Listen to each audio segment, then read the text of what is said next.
আপনার নাম কি? মিরাজ। মিরাজ। আর কালামের কালকে অপহরণ করছে কটা বাজে? গেছে কালকে রাত্রে 9টা বাজে করছে। গেছে রাত্রে 9টা বাজে। তখন থেকে আমরা অনেক জায়গায় গেছি এবং ওরা খোঁজার চেষ্টা করছি কিন্তু পাইনি। আজকে ওকে পাইছি বিকেল 5টা। মানে কালকে যে অপহরণ করছে ওরা কি বলছে আর ওরা কি চাইছে, কি কারণে অপহরণ করছে? ওরে নিয়ে আটকায় রাখছে এবং মুক্তিপণ চেয়েছিল। আমরা 3000 টাকা দিয়েছি, ছাড়াই নাই। তারপর 10,000 টাকা পর্যন্ত চাইছিল। তো অনেক চেষ্টা করার পরে অনেকে কাছে যাওয়ার পরে ওকে আমরা পাইছি আজকে। মানে কালকে কত টাকা দিছিলেন ও করে? গেছে কালকে 3000 টাকা দিচ্ছি।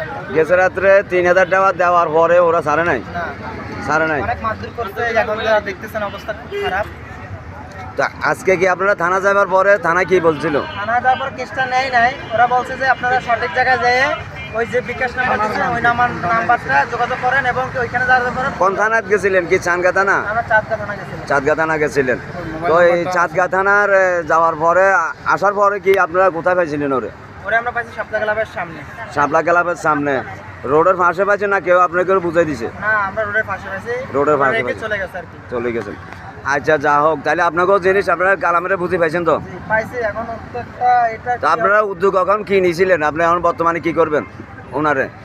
এখন এর আপু আছে, এর আপু যে ডিসিশন নেবে সেটাই হবে। ওনার আপুর নাম কি? আবু, আপনার বাইকে আপনি বুঝে পাইছেন? আলহামদুলিল্লাহ, আপনি যদি বুঝি পান, যা হোক, এলা আপনার রাজ্যে আইনকে সহযোগিতা যাবেন নাকি আপনার এলাকার প্রতিনিধির সহযোগিতা চান? আমরা আসলে ওরা আমি চাই কষ্টটা নিয়ে যেতে, কারণ এখানে তো আমি কিছু করতে যাই তাহলে আমার বারবার আসতে হবে আর ওর সাথে গিয়ে করতে হবে। আমি চাইলে জামিলা দিতে ওকে যখন পাইছে আমি বাড়ি নিয়ে যাবো। আচ্ছা, ঠিক আছে, আলহামদুলিল্লাহ, তাহলে এতটুকু আপনার